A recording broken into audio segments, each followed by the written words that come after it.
ओ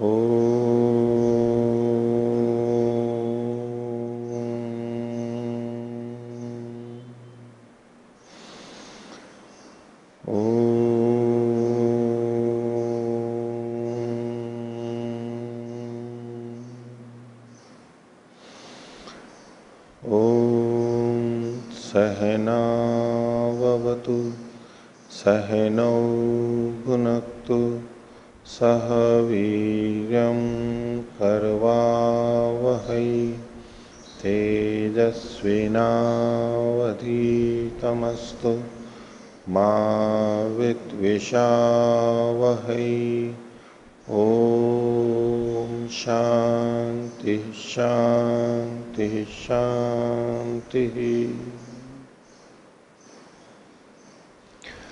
न्याय दर्शन की 68वीं कक्षा, न्याय दर्शन के तृतीय अध्याय का प्रथम आन्यक हम देख रहे हैं और इसमें हमने 51वें सूत्र तक पीछे देखा, जिसमें इंद्रियों की परीक्षा, इंद्रियों की विवेचना चली।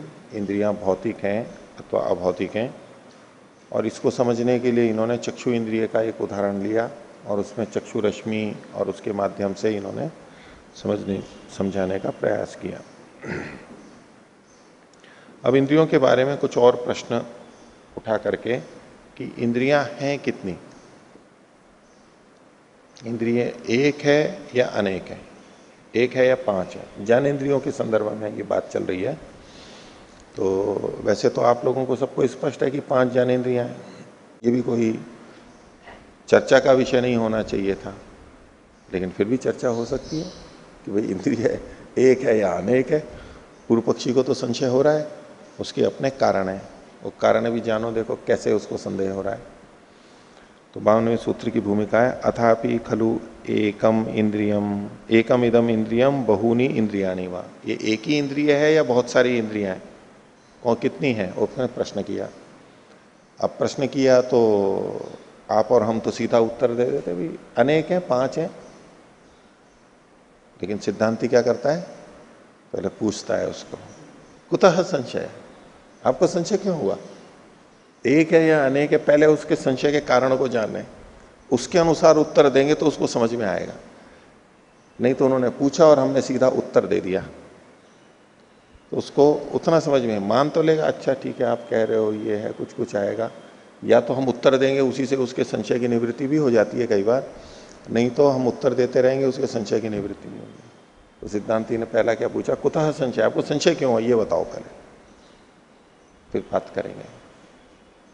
तो 52वां सूत्र है स्थान अन्यत्वे नानात्वात् अल्प विराम अवयवी नाना स्थानत्वाच्च संशय। 2 तरह से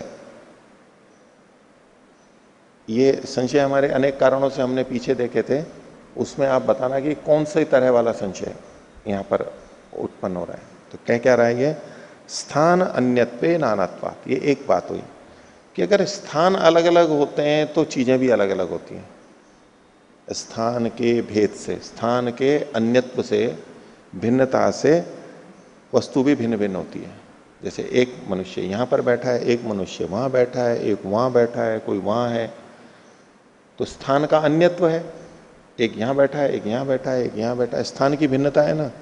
स्थान की भिन्नता से पता लगता है कि ये अन्य है, अलग अलग है। एक आम का पेड़ यहाँ है, एक आम का पेड़ वहां है, एक जामुन का यहाँ है, एक जामुन का वहां है, अलग अलग जगह पे है। एक रोटी यहाँ रखी है, एक रोटी वहां रखी है।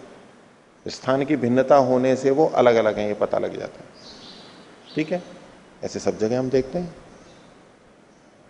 स्थान की भिन्नता से नानात्व होता है, अनेकता होती है। और भिन्नता का दूसरा कारण भी होता है, वो क्या है, अवयवी नाना स्थानत्वाच्च, अवयवी के भिन्न भिन्न स्थानों में होने पर, अवयवी के भिन्न भिन्न स्थानों में होने पर, अवयवी अभी एक ही है और भिन्न भिन्न स्थान का क्या मतलब है, उसके जो अवयव हैं वो भिन्न भिन्न है। जैसे कि एक घड़ा, घड़ा एक अवयवी है और घड़ा एक है, ये हमें पता है, एक घड़ा है ये। वो घड़ा अपने सभी अवयवों में है या नहीं है? मिट्टी के जो कण उसके अवयव हैं उनमें वो घड़ा है या नहीं है? है ना घड़ा? इस कण में भी है, उस कण में भी है, उस कण में भी है, सब में है ना। तो भिन्न भिन्न स्थानों में होते हुए भी एक है। पहले वाले में क्या कहा था? भिन्न भिन्न स्थानों में होने पे भिन्न भिन्न होते हैं। भिन्न भिन्न स्थानों में होने से अनेकत्व सिद्ध होता है, और यहां भिन्न भिन्न स्थानों में होते हुए भी एकत्व है। घड़े के अलग अलग अवयवों में, सब में घड़ा होते हुए भी घड़ा अलग अलग नहीं है, एक ही है। तो इंद्रियां जो अलग अलग स्थानों में हमें दिखाई दे रही हैं, आंख, नाक, कान, ये अलग अलग दिखाई दे रहे हैं, तो ये अलग अलग होते हुए अलग अलग इंद्रियां हैं, अलग अलग स्थानों में हैं इसलिए अलग अलग इंद्रियां हैं, अथवा अलग अलग होते हुए भी इनमें इंद्रिय तो एक ही है। जैसे मिट्टी के अलग अलग कणों में मिट्टी के कण अलग अलग होते हुए भी घड़ा एक ही है, ऐसे ही आंख, नाक, कान आदि ये जो अलग अलग इंद्रियां दिख रही हैं, अलग अलग अवयव माने इसको, इंद्रियों के ये अवयव हैं, इंद्रियां नहीं, इंद्रियों के अवयव हैं और इंद्रिय एक ही है। तो दोनों तरह से लोक में देखा जाता है, इसलिए मेरे को संदेह है कि इंद्रिय एक है या अनेक है। देखिए सूत्र को पहले देखिए, फिर भाष्य को भी देखते हैं।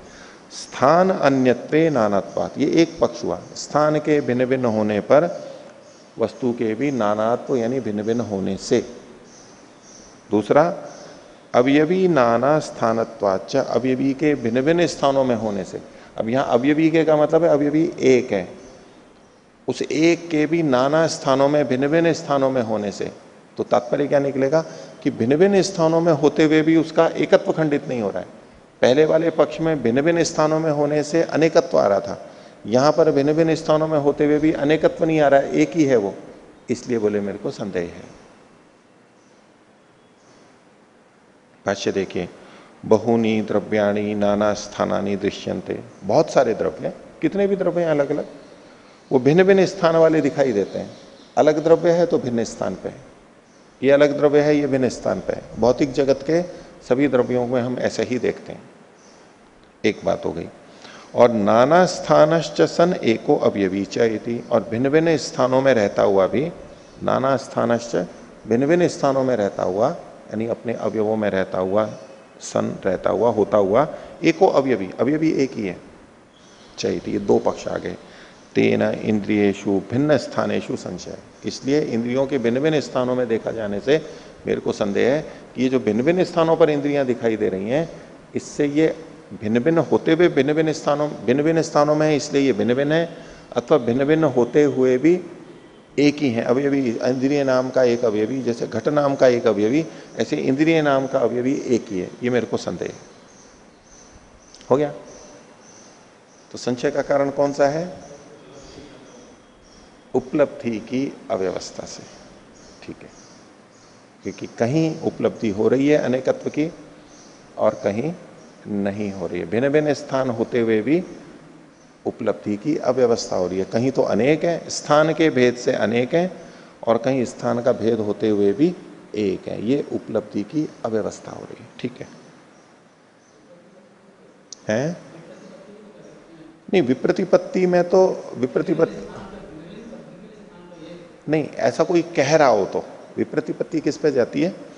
एक व्यक्ति कह रहा है आत्मा है, एक व्यक्ति कह रहा है आत्मा नहीं है। अभी हमारे को कुछ नहीं पता लग रहा है, हमारे लिए कुछ उपलब्धि नहीं हो रही है, उसमें प्राप्ति यानी ज्ञान नहीं हो रहा है, वहां दो पक्षों में हम विप्रतिपत्ति कहेंगे। ऐसा तो देखा जाता है, ये देखा जाता है, ऐसा इसका तात्पर्य है। आगे देखिए, तो एकम इंद्रियम, अब ये पहली स्थापना कर रहा है कि इंद्रिय एक ही है, एक ही इंद्रिय केवल, उसके लिए हेतु रख रहा है। 53वां सूत्र, त्वक अव्यतिरेकात्, त्वक अल्प विराम ले लीजिए, यानी त्वक नाम की बस एक ही इंद्रिय है, त्वचा नाम की। हेतु क्या है? अव्यतिरेक होने से। व्यतिरेक कहते हैं भिन्नता को, और अव्यतिरेक कहते हैं अभिन्नता के, अभिन्नता को, अभिन्न होने से। दूसरे शब्दों में क्या है? व्यापक होने से। एक ही इंद्रिय है बस, त्वक एक ही इंद्रिय है, क्यों एक ही है, उसके लिए वो अपने तर्क रख रहा है, भाष्य में स्पष्ट कर रहे हैं उसको। त्वक एकम इंद्रियम इत्याह, त्वक ये एक ही इंद्रिय होती है बस। तो सिद्धांत ने पूछा कस्मात, हेतु बताइए, क्यों ऐसे कह रहे हैं, क्यों ऐसा मान रहे हैं? हेतु दिया अव्यतिरेकात, यानी अभिन्न होने से, व्यापक होने से, दोनों तरह से अर्थ लेते हैं। खोल रहे हैं इसको, ये तो वार्तिक हुआ, अव्यतिरेकात सूत्र का ही अंश है, खोल रहे हैं उसको। न त्वचा किंचित इंद्रियाधिष्ठानम न प्राप्तम, ये जो त्वचा और किंचित है इसके बीच में दूरी कर लीजिए, ये जोड़ करके लिखने में आ गया है, दूर दूर होंगे। और ये जो त्वचा शब्द है, त्वचा लिखा हुआ है, ये तृतीया का एक वचन है। त्वक शब्द है तो त्वचा, वाचा, वाक होता है जैसे हलंत, तो तृतीया का एक वचन है। त्वचा हम सामान्यतः हिंदी में त्वचा एक वचन मानते हैं, ये वो नहीं, ये तृतीया का एक वचन है। तो कह रहे हैं न त्वचा यानी त्वक के द्वारा, किंचित इंद्रियाधिष्ठानम, कोई भी इंद्रिय का अधिष्ठान, न प्राप्तम इति, न प्राप्त नहीं है ऐसा नहीं है, यानी प्राप्त है, दो नकार है, दो नकार हो जाएंगे। न त्वचा किंचित इंद्रियाधिष्ठानम न प्राप्तम, किसी भी इंद्रिय का अधिष्ठान ऐसा नहीं है जहां पर कि त्वचा न हो, जहां पर कि त्वचा अप्राप्त हो। किसी भी इंद्रिय का अधिष्ठान ऐसा नहीं है जहां पर कि त्वचा की प्राप्ति न हो। त्वचा प्राप्त नहीं है ऐसा नहीं है, यानी त्वचा हर जगह प्राप्त है।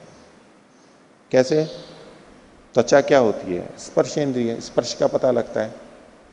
तो आप किसी भी इंद्रिय को देख लीजिए, यानी चक्षु हम लेंगे तो वहां पर भी स्पर्श है, हम छूते हैं, तिनका लगता है, एकदम बहुत ज्यादा स्पर्श होता है वहां तो आंखों में। कान है, कान के अंदर भी सारा स्पर्श होता है, दुख भी होता है, सुख भी होता है, खुजली भी होती है, पीड़ा भी होती है।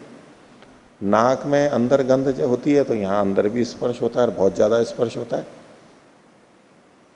थोड़ा सा अंदर डालो तो एकदम यूं हिल जाता है, छींक आती। आपको मैंने वहां गांधीधाम का बताया था पहले, हम लोग गए थे जोजड़ से, तो वहां पर गांधीधाम में जो बच्चे हैं, पाचोनिधि जी जो वहाँ भूकंप पीड़ित भुज के वो लोग बच्चे थे, वहाँ एक व्यक्ति उनको ध्यान साधना सिखाते थे और बोले बिल्कुल ध्यान एकाग्र हो जाते हैं ये। तो बैठा देते हैं, बोले आपको कैसे पता लगता है कि इनको ध्यान लग गया है इनका?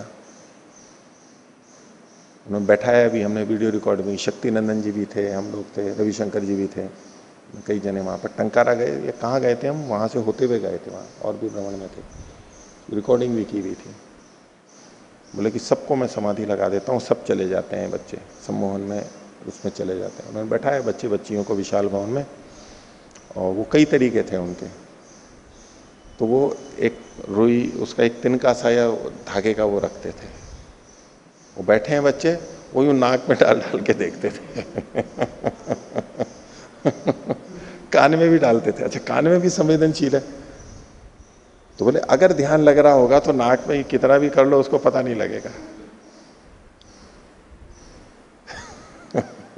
परीक्षण का एक तरीका वो भी है, उनको भी पता है और वो बच्चे भी ऐसे हो जाते हैं। अब वो देखने से वैसे बता देते हैं, कोई कितनी भी कोशिश करे, कितना भी अगर बता भी दिया ना, मान लो जैसे आपको बता दिया कि आप ध्यान में बैठ जाओ और हम आपके कान में और नाक में करेंगे और आप फिर भी स्थिर बैठे रहना और कुछ भी पता ना लगे, आपको पता भी लग जाए, तो वो भी करेंगे ना, तो थोड़ा सा करते थोड़ा यूं हो जाएगा, थोड़ा सा कुछ ना कुछ हो जाएगा। और सामान्य व्यक्ति होगा तो ये तो डालते ही एकदम से यूं हो जाएगा हमारे चालक थे, ड्राइवर थे, कौन थे वो, वहीं के वानप्रस्थ आश्रम के हैं, क्या नाम है, वजय सिंह जी, हाँ वो शायद वो ही थे। हाँ, ये कौन था, उनको भी बैठा दिया था, तो वो भी बैठे थे। उन्होंने, मैं तो खड़ा खड़ा देख रहा था, क्या उनके साथ वो बताए थे, बोले इनको बिल्कुल भी ध्यान नहीं लग रहा है, देखो जैसे ही एकदम से एकदम से हिल गए वो। और कुछ बच्चे बच्चियां थे जिनको बोले खूब करते थे तो भी उनको पता नहीं लगता था, कुछ तो और कुछ थोड़ी देर बाद में हो जाते थे। अब वो अभ्यास भी हो सकता है, लेकिन एक परीक्षण की बात है, क्योंकि ये बहुत संवेदनशील है नाक और कान। तो कहना ही चाह रहा हूं कि ये कान है, लेकिन यहां पर भी त्वचा है। ये क्या कह रहा है पूर्व पक्षी, कि कोई भी इंद्रिय का अधिष्ठान ऐसा नहीं है जहां की त्वचा न हो, यानी हर जगह त्वचा है। तो आंख भी हो गई, ये भी हो गया, नाक भी हो गया, जीभ में भी हमारे को पता लगता है, हालांकि उतना संवेदनशील नहीं है कि व्यक्ति चौंक जाए, लेकिन सर्दी गर्मी का बोध हमारे को, मृदुता का, कठोरता का, यानी जो स्पर्श इंद्रिय से पता लगता है वो हमारे को जीभ से भी पता लगता है। तो मुख्य तो चार ये इंद्रिय हो ही गई यहाँ पर, ज्ञानेंद्रिय, बाकी जगह तो त्वचा है ही, कम या अधिक। तो पूर्व पक्षी का क्या हेतु है, एक ही इंद्रिय है। क्यों, न त्वचा किंचित इंद्रियाधिष्ठानम न प्राप्तम, कोई भी इंद्रिय का अधिष्ठान ऐसा नहीं है जहां की त्वचा प्राप्त न हो, यानी सब जगह है। आगे, न च असत्याम त्वची किंचित विषय ग्रहणम भवति, और अगर त्वचा कहीं पर नहीं है तो वहां कहीं भी विषय का ग्रहण नहीं होगा, ऐसा कह रहे हैं। अगर त्वचा नहीं है, अगर कोई स्थान है जहां त्वचा काम नहीं कर रही है तो वहां पर किसी इंद्रिय का ग्रहण नहीं होगा। न च असत्याम त्वची किंचित विषय ग्रहणम भवति यया सर्वे इंद्रिय स्थानानि व्याप्तानि, जिस इंद्रिय के द्वारा, यया जिस त्वचा के द्वारा सारे इंद्रिय के स्थान व्याप्त हैं, यानी वो वहां पहुंची भी है, और यस्याम च सत्याम विषय ग्रहणम भवति, और जिसके होने पर ही विषय का ग्रहण होता है, सात्वक एकम इंद्रियमिति, वो त्वचा केवल एक ही इंद्रिय, और कोई इंद्रिय ही नहीं है, सारी सर्व शरीर व्यापी है, एक ही इंद्रिय है बस, त्वचा। इस पर अब सिद्धांति कह रहा है। ठीक है, कुछ प्रश्न संदेह हुआ या नहीं, कुछ संशय हुआ या नहीं? पहले तो कोई संदेह था नहीं ना, पूर्व पक्षी की बात सुन के थोड़ा संदेह हुआ या नहीं, हुआ या नहीं? नहीं हुआ, और पूर्व पक्षी का कहना व्यर्थ है, दुर्बल पक्ष उसने रखा है। कुछ तो बात रखी ना, कुछ आधार तो है, कुछ तो है, उसका हेतु दिया उसने। अब हमें पता है कि ये खंडित होना ही है विषय, हमें भी पहले से ही पता है, इसलिए हम उससे प्रभावित नहीं हो रहे, लेकिन ऐसे ही तो संदेह होता है आत्मा और परमात्मा के बारे में और चीजों के बारे में। कोई कुछ कह देता है तो हमारे को ऐसे ही तो संदेह पैदा होता है, संदेह पैदा होता है। कई लोग ये दिखाते हैं अलग अलग, बोले कि राम श्रेष्ठ या रावण श्रेष्ठ, राम श्रेष्ठ या रावण श्रेष्ठ, तो बोले कि अच्छा, और बोले सीता कैसी है, पतिव्रता है या नहीं है, तो एक तरफ राम की मूर्ति रखते और एक तरफ रावण की मूर्ति रखते, और एक सीता की मूर्ति लेते। देखो सीता को बीच में लाते हैं, अब सीता किस तरफ मुख करती है वो पता लग जाएगा। अगर वो राम की तरफ मुख करती है तो पतिव्रता है, और रावण की तरफ मुख करती है तो पतिव्रता नहीं है।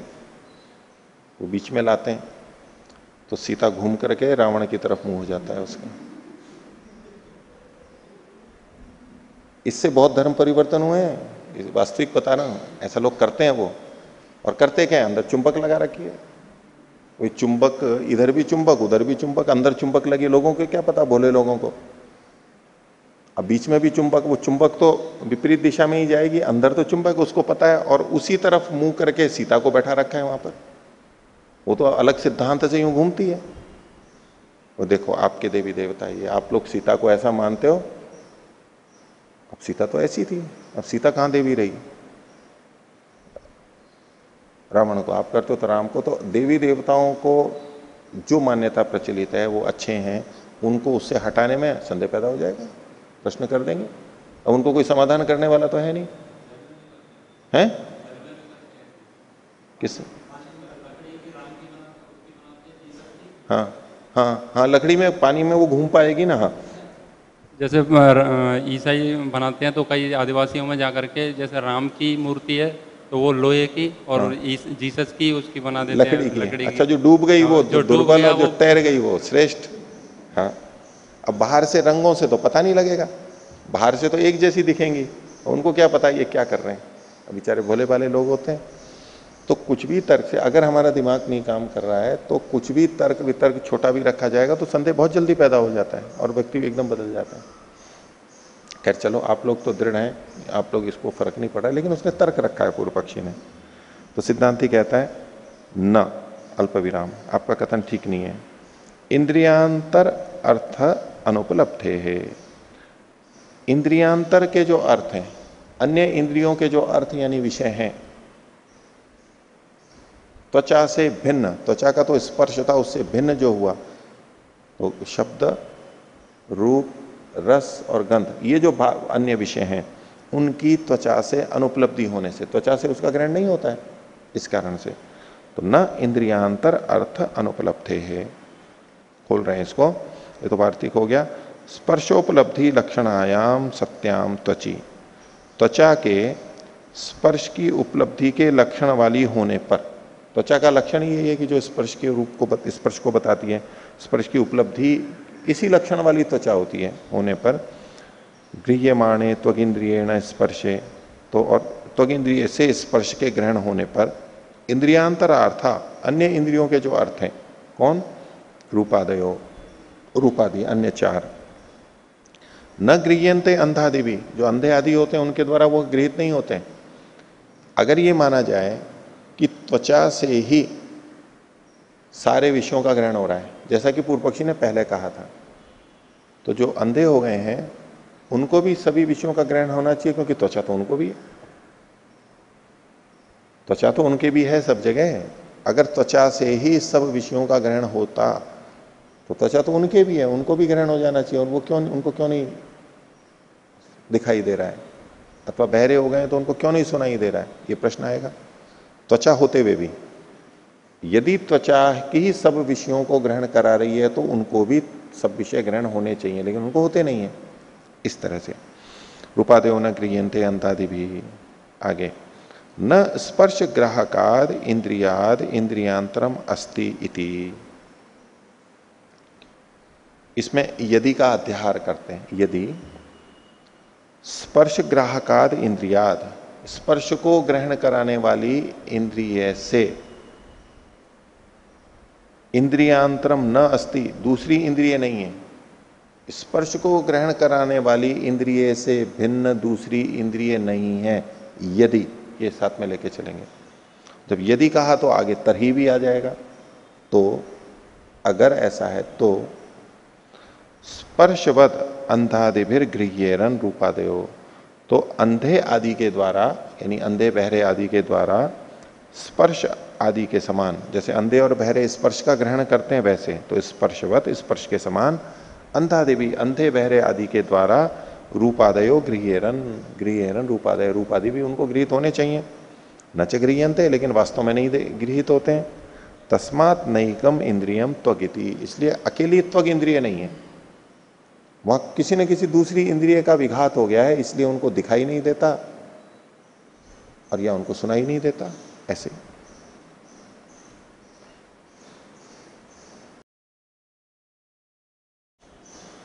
गंध के लिए भी ऐसा ही होता है। हम और इंद्रियों का तो हमारे को अधिक पता लग जाता है कि इसको दिखाई नहीं दे रहा है, सुनाई नहीं दे रहा है। छूने का इतना पता नहीं लगता है हमारे को, और गंध का भी इतना नहीं पता लगता है। लेकिन कई जने होते हैं जिन किसी को गंध बिल्कुल नहीं आती है, पता ही नहीं लगता है, न सुगंध का न दुर्गंध का, बिल्कुल ही नहीं आती है। ऐसे भी लोग होते हैं, जैसे अंधे हो जाते हैं, बिल्कुल दिखाई नहीं देता, ऐसे उनको कुछ भी गंध नहीं आती है। कुछ ऐसे होते हैं जिनको कम गंध आती है, जैसे कि कम दिखाई देता हो ऐसे कम गंध आती है, सुगंध दुर्गंध कम आती है। बहुत तेज हो तो दिखाई दे, तो उनको गंध आती है। जैसे बहुत अच्छा प्रकाश हो, वस्तु बड़ी हो तो दिखाई दे जाएगी, कम प्रकाश हो, छोटी चीज हो तो दिखाई नहीं देगी। ऐसे उनको हल्की गंध पता नहीं लगती। और जैसे कि किसी की आंख बहुत तेज हो तो छोटी छोटी चीजें भी और दूर की चीजें भी उसको स्पष्ट दिखाई दे जाती हैं। ऐसे ही गंध का भी कम गंध हो तो भी पता लग जाएगी, हल्की गंध हो, दूर से हो तो भी उसको पता लग जाएगी। ऐसे सब इंद्रियों के अंदर है, ऐसे जिह्वा के ऊपर भी है, रसनेन्द्रिय पर भी ऐसा ही होता है। कुछ को बहुत स्पष्ट सब चीजें पता लगती हैं, इसमें कौन कौन से रस हैं, और कुछ को पता नहीं लगता है। आप किसी एक चीज को खिला दो, कोई मुरब्बा है, अचार है, कोई मिठाई है, उसको आंख बंद करके खिलाओ, बोले बताओ इसमें क्या क्या डाला हुआ है। तो गंध और रस दोनों काम करते हैं। यहाँ तो जब हम खाते हैं तो कुछ गंध से और कुछ रस से, कोई बताएगा कि इसमें ये है, इसमें ये है। तो कई चिकित्सक लोग गोलियां देते हैं ना उनको कहते हैं, तो वो कहते हैं अच्छा इसमें क्या क्या डाला हुआ, आंख बंद करके बैठेंगे, मुंह में घुमाएंगे अंदर मुंह में, अच्छा इसमें ये भी है, इसमें आंवला भी है, इसमें थोड़ा बहेड़ा भी है, इसमें ये थोड़ी पीपल है या काली मिर्ची है, वो अलग अलग है, इसमें इलायची है, भेद उनको पता लग जाता है। इसमें कुछ थोड़ी केसर भी डली हुई है, ऐसे उनको बहुत सारी जिनकी रसनेन्द्रिय विशेष होती है और अनुभव कर करके भी विकसित कर लेते हैं, पता रहता है कि ऐसा ऐसा होता है, तो उनको पता लग जाता है। एक वो कथा आती है ना, एक कोई राजा या नवाब थे, तो इत्र वाला इत्र लेकर के आया और उसने इत्र फैलाया, तो बाकी सब तो बड़े खुश हो रहे कि बहुत अच्छी सुगंध है। इत्र बेचने वाला आया सभासदों को वहां, तो सब खुश थे। और राजा ने नाक सिकोड़ने लगा, जैसे दुर्गंध आती है ना, नाक सिकोड़ते हैं ऐसे, वो करके बंद करने लगा। लोगों ने कहा महाराज ये तो बहुत सुगंध आ रही है, इसमें दुर्गंध कैसे आपको? बोलो नहीं, इसमें से दुर्गंध आ रही है, किसी जीव के मरने की दुर्गंध आ रही है। तो जो इत्र वाला था उसने कहा कि महाराज आपने ठीक पकड़ लिया, जो इत्र बना था उसमें एक कॉकरोच मर गया था, पड़ गया था उसमें, रखा था, कि जब मैं आने लगा तो उसको हटा करके छान करके लेके आ गया था मैं। तो वो इतनी, औरों को तो सुगंध आ रही और उसको उस सुगंध में भी दुर्गंध पता लग रही है कि ये देखो यहां पर ये कुछ और दुर्गंध भी है, ये पता लग जाता है। जैसे सब्जी आदि हो, रखी भी हो, किसी को तो बड़ा स्वाद आ रहा है उसमें, अच्छी लग रही है, पता ही नहीं लग रहा, और किसी को पता लग जाता है कि नहीं ये सड़ गई है, दुर्गंध आनी शुरू हो गई है इसमें। रस से भी पता लग जाता है, गंध से भी पता लग जाता है, ऐसे और ऐसे। तो ऐसी सब इंद्रियों में न्यूनाधिकता होती है अलग अलग, लेकिन आंख की और कान की हमको स्पष्ट पता लग जाती है। आगे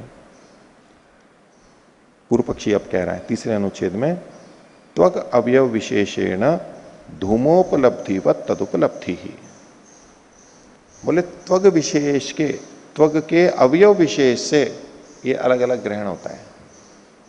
बोले त्वचा तो सब जगह है, एक ही इंद्रिय है, लेकिन त्वचा भी तो अलग अलग चीजें ग्रहण कराती है। कैसे? जैसे धूम की उपलब्धि के समान इन विषयों की उपलब्धि होती है। बोले है तो एक ही। अब सिद्धांति भी ये मानता है कि त्वचा आंख में भी है तो और जगह भी है त्वचा। तो बोले जब धुआं होता है तो कहां की त्वचा को पता लगता है? आंख की त्वचा को पता लगता है, आंख में जलन होने लगती है, आंख में पानी आने लगता है। हाथ पैर की त्वचा को तो पता नहीं लगता है कि धुआं है, पता लगता है क्या? आंख बंद कर दी हमारी, नाक भी बंद कर दी, गंध से भी पता लगता है क्या धुएं का? लेकिन अगर ये सब बंद है और हमारे यहां पर हवा छोड़ी जाए और धुएं वाली छोड़ी जाए तो पता लगेगा क्या हमारे को? बाकी त्वचा धुएं को नहीं पता लगा पाती, लेकिन गंध से भी पता लगता है और आंख से भी पता लगता है, जलन होती है, पानी आ जाता है। तो पूर्व पक्षी यूं कह रहा है कि त्वचा यद्यपि एक ही है लेकिन अलग अलग अवयव हैं, कहीं अधिक संवेदनशील है, कहीं किसी चीज का पता लगता है, कहीं किसी चीज का पता लगता है। तो त्वचा में भी जो यहां पर है उससे रूप का ग्रहण हो जाता है त्वचा ही, यहां है उससे श्रवण शब्द का पता लग जाता है। इसलिए जो अंधे हो गए, आपने कहा कि भाई अंधे हो गए, बहरे हो गए, उनको भी सबको फिर दिखाई देना चाहिए या सुनाई देना चाहिए अगर त्वचा एक ही है? बोले नहीं, अलग अलग विशेषता होती है अलग अलग अवयवों की, त्वचा की। तो वो अवयव विशेष जो विशेषता था वो नष्ट हो गई, इसलिए उसको दिखाई नहीं दे रहा, सुनाई नहीं दे रहा, लेकिन है तो एक ही इंद्रिय, एक ही त्वचा इंद्रिय है। तो त्वग अवयव विशेष है ना, त्वचा के अवयव विशेष के द्वारा धुएं की उपलब्धि के समान तदुपलब्धि इन विषयों की अलग अलग उपलब्धि होती है। त्वचा का कोई भाग रूप को ग्रहण करता है, त्वचा का कोई भाग शब्द को ग्रहण करता है, त्वचा का कोई भाग गंध को ग्रहण करता है तो त्वचा ही। तर्क नहीं लग रहा है कुछ आधार नहीं है भाई। यहां भी जो गंध आती है तो यहां भी तो अंदर चमड़ी ही है, एक तरह की पतली झिल्ली है, दूसरी तरह की त्वचा है, तो त्वचा ही तो कर रही है। यहां पर भी एक झिल्ली है अलग तरह की आंख के ऊपर, बोले उससे दिखाई दे रहा है हमारे को। भाष्य देखिए, वार्तिक को खोल रहे हैं, यथा त्वचा अवयव विशेष कश्चित। त्वचो जो है ये त्वचा का षष्ठी विभक्ति, जैसे त्वचा का जो अवयव विशेष कोई हो, अल्प विराम, त्वचा का ही कोई अवयव विशेष हो, स्थान विशेष। कैसे? चक्षुषी सन्निकृष्टो धूम स्पर्शम गृह्णाति, जो कि चक्षु में सन्निकृष्ट है, त्वचा का ही विशेष भाग यहाँ चक्षु में भी है, जो कि धूएं के स्पर्श को ग्रहण करता है। नान्य, अन्य जो त्वचा का अवयव है वो धुएं को ग्रहण नहीं करता, धुएं के स्पर्श को ग्रहण नहीं करता।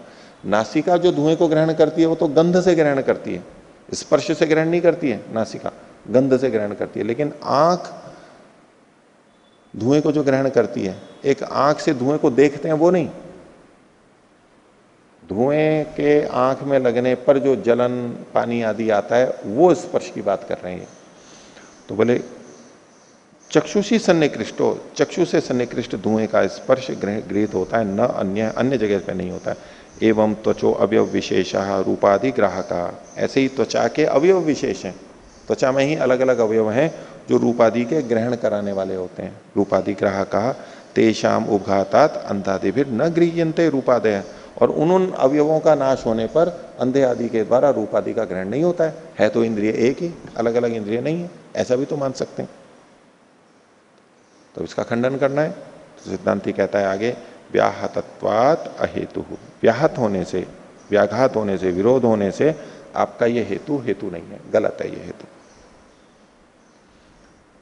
क्या व्याहत हो रहा है? बोले आपने जो पहले कहा था उसी से ही आपका व्याघात हो रहा है, आपने जो पहले बात कही थी उससे ही आप विपरीत बात कह रहे हो।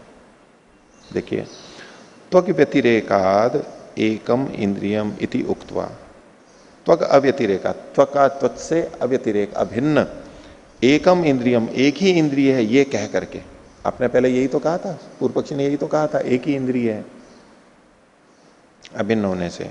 इति उक्त्वा त्वक अवयव विशेषेण धूमोपलब्धिवत रूपाद्युपलब्धि इति उच्यते, ये जो पीछे वाला वार्तिक था, बोले अब आपने ये कहा है, तो ऐसा होने पर एवं च सती नाना भूतानि विषय व्यवस्थानात्, तो नाना भूतानि मतलब नाना प्रकार की, भिन्न भिन्न प्रकार की, कौन? भिन्न भिन्न प्रकार की इंद्रियां, भिन्न भिन्न प्रकार के विषयों को ग्रहण कराने वाली, नाना भूतानि जो भिन्न भिन्न विषय को ग्रहण कराने वाली है। तो विषय व्यवस्थानात्, विषयों की व्यवस्था होने से, ये जो इंद्रियां अलग अलग प्रकार की हैं वो कैसे पता लगती हैं अलग अलग हैं?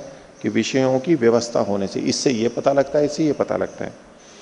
तद्भावे विषय ग्रहण से भावात, क्योंकि उस भाग के होने पर ही, उस इंद्रिय के होने पर ही उस विषय का ग्रहण हो पाता है। तद्भावे, उसके होने पर, इंद्रिय के होने पर ही विषय के ग्रहण का भाव होता है। तदुपघाते, और उस इंद्रिय के उपघात होने पर, नष्ट होने पर, च अभावात, अभाव होने से। बोले तथा च पूर्ववाद उत्तरेण वादे व्याहन्यते, वादेन व्याहन्यते, तो आपका जो पहले का कथन है वो बाद वाले कथन से नष्ट हो जाता है। पहले आपने कहा था कि एक ही इंद्रिय है, अभिन्न होने से, अभिन्न होने से क्या मतलब है? उसी से ही सारा का सारा ज्ञान हो जाता है। अब आप यहां पर भिन्नता ला रहे हो कि उसके अलग अलग भाग हैं जिससे अलग अलग चीजों का ज्ञान होता है, ये आपकी दोनों बातें परस्पर विरुद्ध हैं। आगे, संदिग्धश्च अव्यतिरेका, और जो आपने कहा था अव्यतिरेक होने से, पूर्व पक्षी ने हेतु दिया था अभिन्न होने से, बोले ये आपका जो हेतु है ये संदिग्ध हेतु है, सिद्ध नहीं है अभी। कैसे? तो पृथिव्यादिभिरपि भूतैः इंद्रियाधिष्ठानानि व्याप्तानि, पृथ्वी आदि इन 5 भूतों के द्वारा भी इंद्रियों के अधिष्ठान व्याप्त हैं, अलग अलग इंद्रियों में अलग अलग भूतों का अधिष्ठान है। ये व्यतिरेक बताया जा रहा है, अलग अलग रचना ही इनकी अलग अलग है, अलग अलग भूत उपादान कारणों से।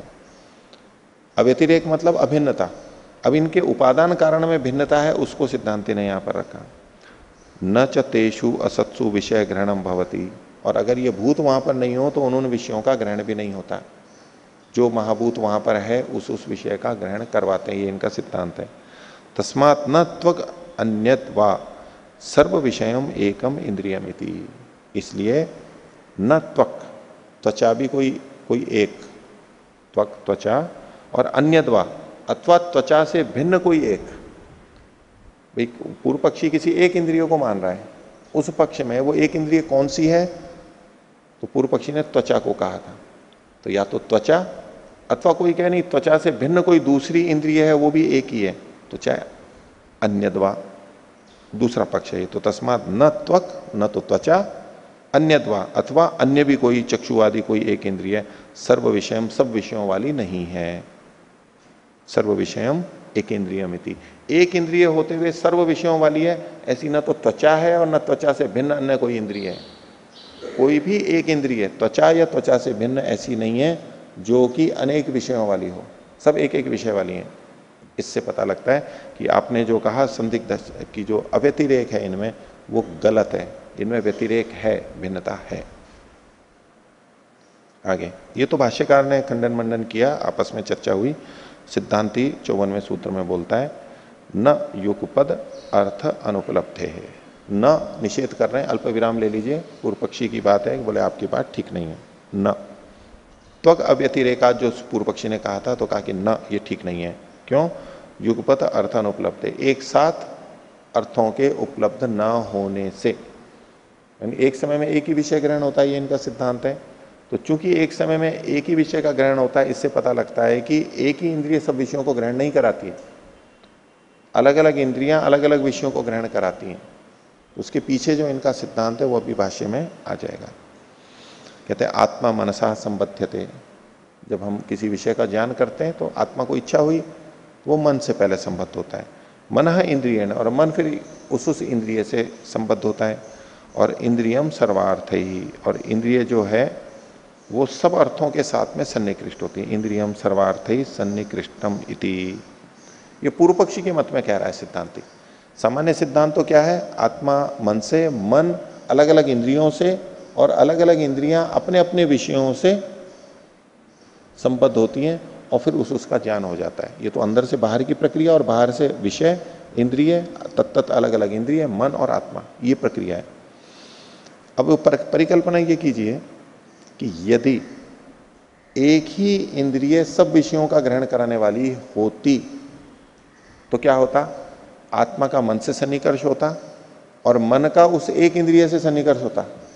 किस इंद्रिय से? कोई जो भी एक इंद्रिय है, अनेक इंद्रिय तो नहीं, एक ही इंद्रिय, उस एक इंद्रिय से सन्निकर्ष हो जाता। और वो एक इंद्रिय अनेक विषयों को जनाने वाली है, तो एक साथ अनेक विषयों का ज्ञान हो जाना चाहिए था। मन से एक समय में अनेक विषयों का ज्ञान क्यों नहीं होता है?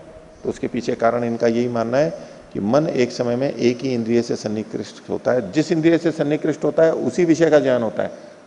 अन्य इंद्रिय से चूंकि सन्निकृष्ट नहीं हुआ है, वो संयोग को प्राप्त नहीं है, इसलिए उस विषय का ज्ञान नहीं होता है। लेकिन जब आपके पक्ष में, पूर्व पक्षी के मत में, एक ही इंद्रिय सब विषयों का ज्ञान कराने वाली है, तो मन जब उस एक इंद्रिय से सन्निकर्ष को प्राप्त होगा तो उस इंद्रिय के का जो एक विषय है, तो एक का पांच है, तो पांच सभी विषयों का ज्ञान हो जाना चाहिए। इस शैली में ये लिखा हुआ है। तो आत्मा मनसा संबद्धते, मन इंद्रियेण, और इंद्रियम सर्वार्थ ही, इंद्रिय सब अर्थों से सन्निकर्ष हो जाता है। सब अर्थ मतलब शब्द स्पर्श रूप रस गंध, पांचों, ये पूर्व पक्षी के मत में लगाना। सर्वार्थ ही सन्निकृष्टम इति। आगे तो ऐसे में आत्मेन्द्रिय मनो अर्थ सन्निकर्षेभ्यो युगपत ग्रहणानि स्यु, फिर आत्मा मन इंद्रिय और अर्थ का सन्निकर्ष होने पर एक साथ ग्रहण हो जाने चाहिए, सभी विषयों का ज्ञान एक साथ हो जाना चाहिए। न च युगपत रूपादयो गृह्यन्ते, लेकिन रूपादि एक साथ गृहित नहीं होते हैं। तस्मात् नैकम इंद्रियम सर्व विषयम अस्ति, इसलिए कोई एक इंद्रिय सब विषय वाली नहीं है, कोई भी एक इंद्रिय, त्वचा या कोई भी दूसरी। आगे असाहचर्याच विषय ग्रहणानाम, विषय के ग्रहणों का, ग्रहण का मतलब है ज्ञान प्राप्ति, तो असाहचर्याच, विषय का जो ज्ञान होता है उसका साहचर्य नहीं होता है, एक साथ नहीं होते हैं। इस कारण से नैकम इंद्रियम सर्व विषयकम, कोई भी एक इंद्रिय नहीं है जो सब विषय वाली हो। साहचर्येण ही विषय ग्रहणानाम अंधादि अनुपपत्ति रीति, और साहचर्य से विषयों के ग्रहण होने पर तो अंधादि की भी, अंधे आदि की भी उपपत्ति सिद्धि नहीं हो सकती। साहचर्य च विषय ग्रहणानाम, विषय ग्रहणानाम साहचर्य ने, जो विषयों का ग्रहण हो रहा है उनके उनमें अगर साहचर्य हो, एक साथ हो, तो अंधे आदि की अनुत्पत्ति होगी। क्योंकि मन जिस भी एक इंद्रिय से जुड़ रहा है, यदि उससे स्पर्श का पता लग रहा है तो उसी से रूप का भी ग्रहण हो जाना चाहिए, तो अंधा नहीं हो सकता कोई।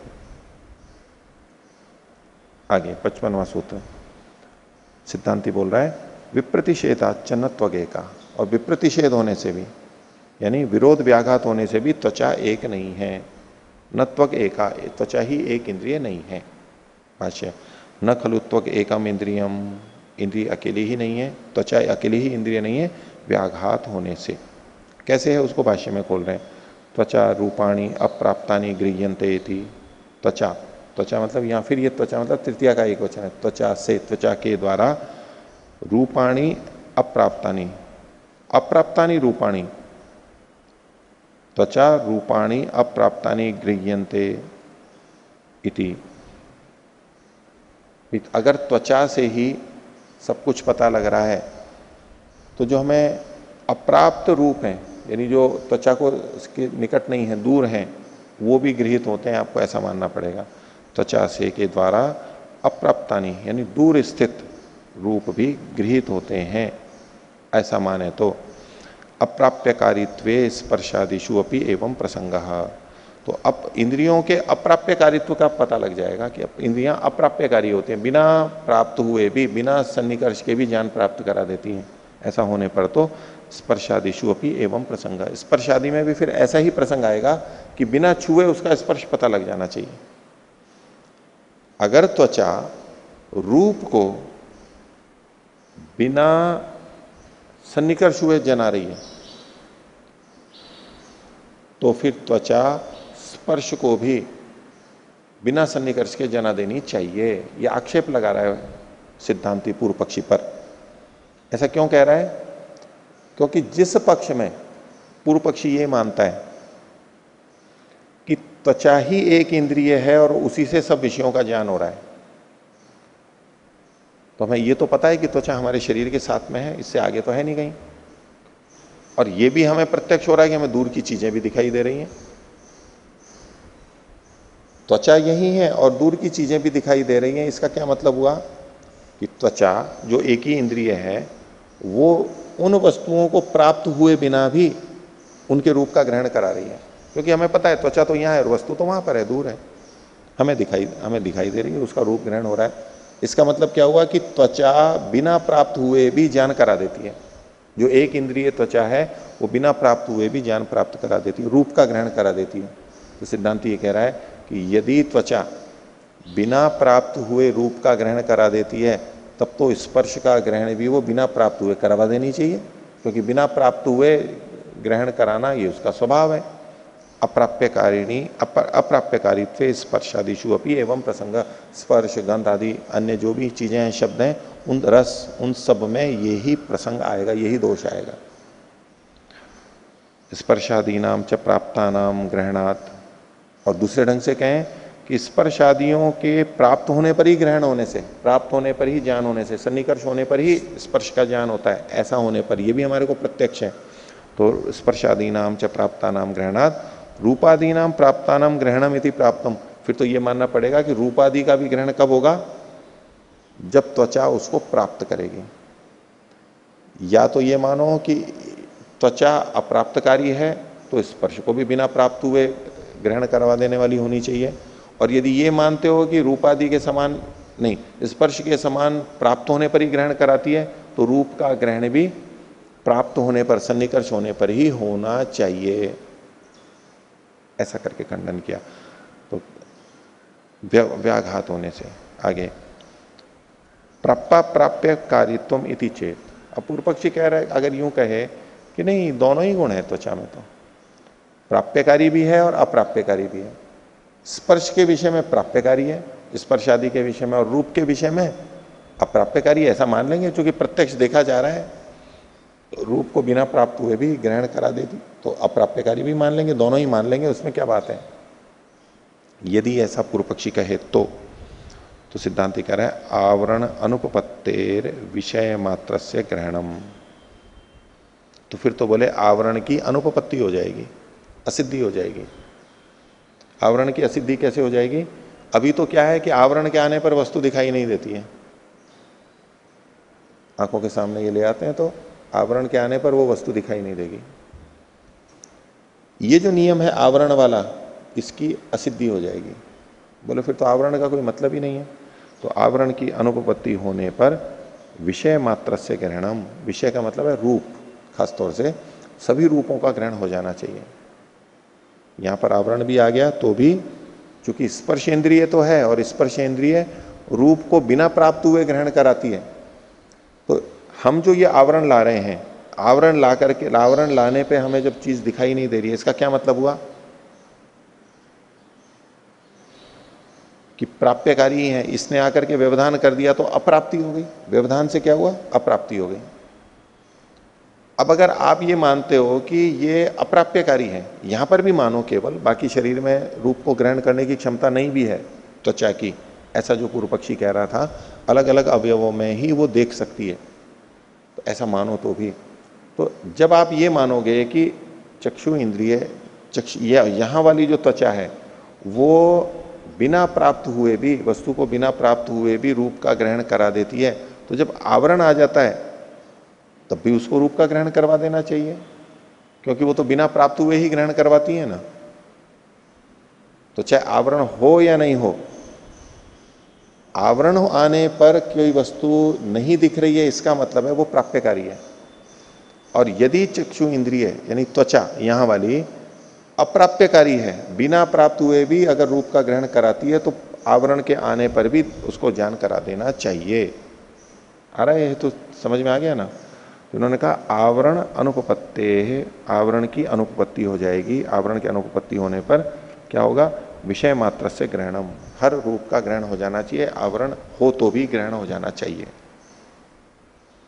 हाँ, वो इसी पृष्ठ में ऊपर से दूसरी पंक्ति में तो सिद्धांति ने स्वयं ने स्वीकार किया कि अप्राप्यकारित्वे स्पर्शादिषु एवं प्रसंग, तो उस स्थिति में तो उसने अप्राप्यकारित्व रूपा इसका नेत्र का माना है, और अब उसी को लेकर खंडन कर रहा है कि अप्राप्यकारित्व तो मानोगे तो आवरण की अनुपपत्ति होगी, तो ये विरुद्ध कथन सा दिख रहा है। विरुद्ध कथन हो गया, सिद्धांति का विरुद्ध कथन हो गया। ये समस्या आपको पहले भी बहुत थी, अभी तो कम हो गई है, लेकिन फिर वापस कश्यप जी को भी बहुत दिक्कत थी इसके अंदर, बहुत दिक्कत आती थी उनको कि ये कैसे कैसे। ये अभ्युपगम से कथन है ऊपर वाला, ऊपर वाला जो आपने कहा ना कि अप्राप्यकारित्वे, अप्राप्यकारी होने पर, तो ये सिद्धांति का अपना मत थोड़ा है। यदि अप्राप्यकारी आप मानते हो तो ये अभ्युपगम से कथन है, अभ्युपगम से कथन में विरोध नहीं माना जाता है ना, उसका अपना सिद्धांत अलग है। अगर आप ऐसा मानते हो तो, अगर आप ये मानते हो कि ये स्पर्शेंद्रिय अप्राप्यकारी है, रूप को बिना प्राप्त हुए भी ग्रहण करा देती है, तो स्पर्शादि में भी आपको मानना पड़ेगा, ये दोष आएगा। और अगर आप ये मानते हो कि नहीं प्राप्यकारी ही है जैसे स्पर्श में, तो फिर रूप को भी वो प्राप्यकारी होकर के ही कराना चाहिए ग्रहण, ये अभ्युपगम से कथन है, कोई विरोध नहीं है। नीचे जो कह रहे हैं आवरण अनुपपत्तेर विषय मात्र से ग्रहणम, खोल रहे हैं इसको, अथापि मन्येतः प्राप्ता स्पर्शादयः त्वचा गृह्यन्ते अल्प विराम, तो जो स्पर्शादि हैं वो त्वचा से, त्वचा फिर ये तृतीया एक वचन है, त्वचा के साथ, त्वचा के द्वारा गृहित होते हैं प्राप्त होने पर। रूपाणी तो अप्राप्तानी, और रूप आदि हैं जो बिना प्राप्त हुए ग्रहण करते हैं, जो वार्तिक में था ना प्राप्य कारित्वम इति चेत, उसको खोला है इन्होंने।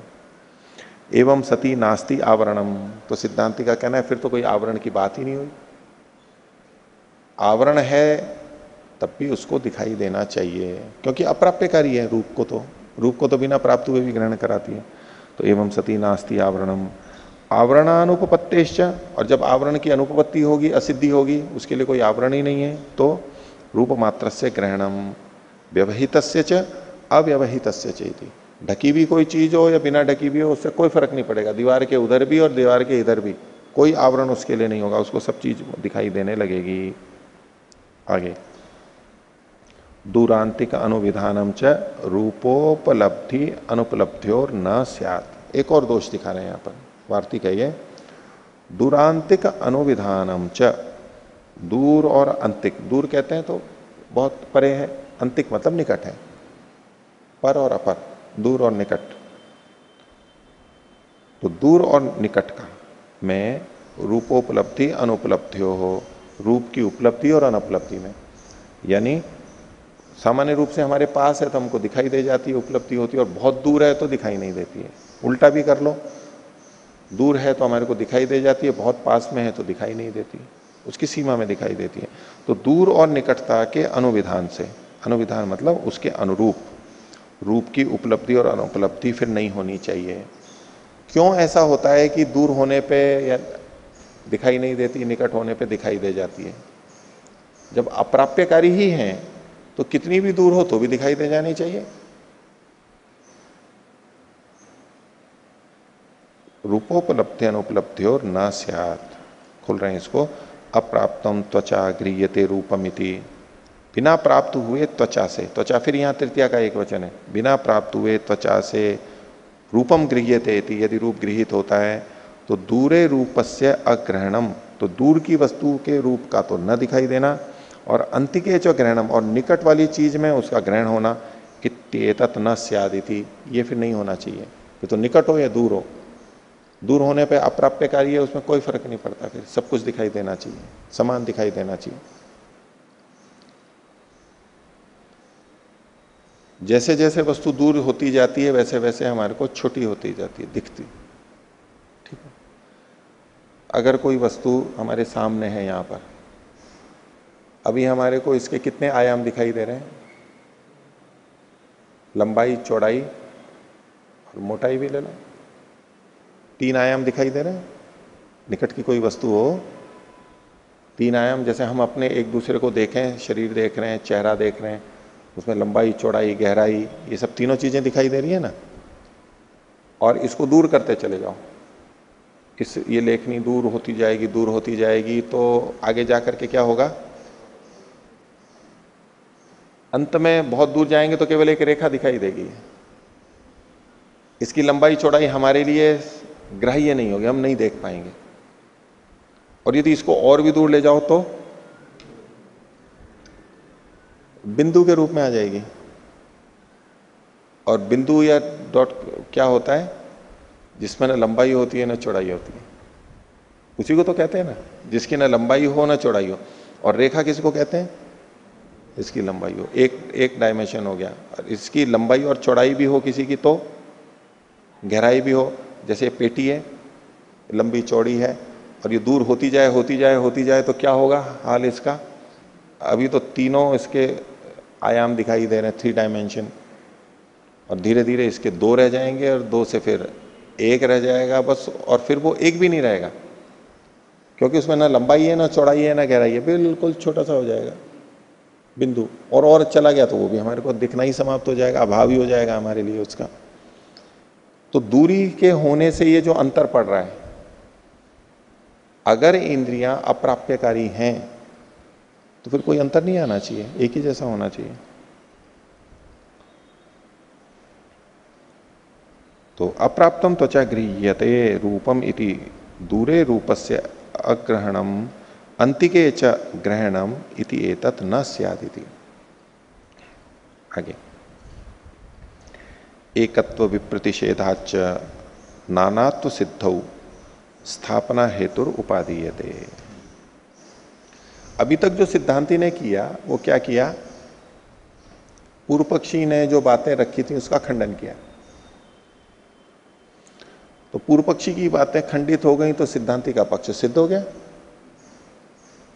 कि इंद्रियां एक नहीं है, क्योंकि इंद्रिय के एकत्व में जो हेतु दिए थे वो खंडित हो गए, तो इससे सिद्ध हो जाता है कि इंद्रिय एक नहीं है, अनेक है। हो जाएगा ना, होता है ना, ऐसा होता है, ऐसा भी होता है। तो उसके लिए कहना है एकत्व प्रतिषेधाच नानात्व सिद्धौ अल्प विराम, एकत्व के प्रतिषेध होने पर, एकत्व का खंडन कर दिया, उससे क्या होगा, नानात्व सिद्धौ, नानात्व की अनेकता की सिद्धि होने पर भी, ये तो हो गई है, फिर भी स्थापना हेतुरपि उपादीयते, नानात्व की सिद्धि में स्थापना का हेतु, यानी उसको अलग से स्वतंत्र रूप से स्थापित करना कि इंद्रियां अनेक हैं, वो अब आगे बताया जा रहा है। कई बार हम सोच ऐसा लेते हैं कि दूसरे का खंडन किया मतलब हमारी बात सिद्ध हो गई, तो ठीक है, दूसरे का पक्ष खंडित हो गया तो दूसरा भी अब पूछेगा, अच्छा आपका पक्ष अब सिद्ध करके बताओ। ठीक है, एक ने कहा कि परमात्मा कैलाश पर्वत पर है, एक ने कहा क्षीर सागर में है, एक ने कहा 7वें आसमान पे है। अब वो आपस में चर्चा कर रहे हैं, तो मान लो किसी ने कैलाश पर्वत पे खंडित कर दिया कि वहां नहीं है, तो इससे क्या सिद्ध हो जाएगा, दूसरा है बोले कि क्षीर सागर का सिद्ध हो जाएगा। नहीं, वो भी पूछेगा कि क्षीर सागर में भी है या नहीं है। तो 2 अगर विपरीत मान्यता वाले हों और उसमें से एक ने अगर दूसरे को खंडित कर दिया तो इससे सामान्यतः समझ लिया जाता है कि दूसरा जीत गया, दूसरे का पक्ष सिद्ध हो गया। लेकिन दूसरे को भी अपनी बात को सिद्ध करने के लिए कुछ कहना पड़ेगा, तब जाकर के पूरी बात होती है। और कभी ऐसा हो भी जाए ना अपने साथ बातचीत करते हुए कि दूसरा अधिक तर्क वितर्क युक्ति वाला है, बुद्धि वाला है और हमारे को चुप कर दिया, तो उतने मात्र में चुप नहीं होना है। चलो अब मैं आपसे पूछता हूं, नहीं, अब जैसे क्रिकेट के अंदर एक वर्ग तो गेंद फेंकता है और एक बल्ले से करता है, तो एक ने दूसरों के सबके बल्ले, सब बल्लेबाजों को आउट कर दिया, बाहर कर दिया, तो उसका ये मतलब तो नहीं कि वो जीत गए, और बैटिंग तो उनको आगे भी करनी करी, अब वो बॉलिंग करेंगे, फैसला तो तब होगा ना। पर कई बार हमारे को यूं हो जाता है कि दूसरे ने प्रश्न किए और उसने हमारा खंडन कर दिया, मतलब वो जीत गया, बोले नहीं अब मैं भी प्रश्न करूंगा, मेरे को भी तो बॉलिंग करने का अवसर मिलना चाहिए, करो देखे कितनी बैटिंग करते हो। तो दोनों पक्षों के उसके बाद में तय होगा कि कौन जीता और कौन हारा। आउट तो होते हैं बीच बीच में, हमारा तर्क खंडित होगा, ये होगा, लेकिन किसका अधिक खंडित हुआ, कौन अधिक देर टिका रहा, वो विश्लेषण होगा ना दोनों टीमों का, कितनी गेंद फेंकी, कितने ओवर फेंके, कितने आउट हुए, इत्यादि इत्यादि चीजें वो देख करके फिर निर्णय होगा।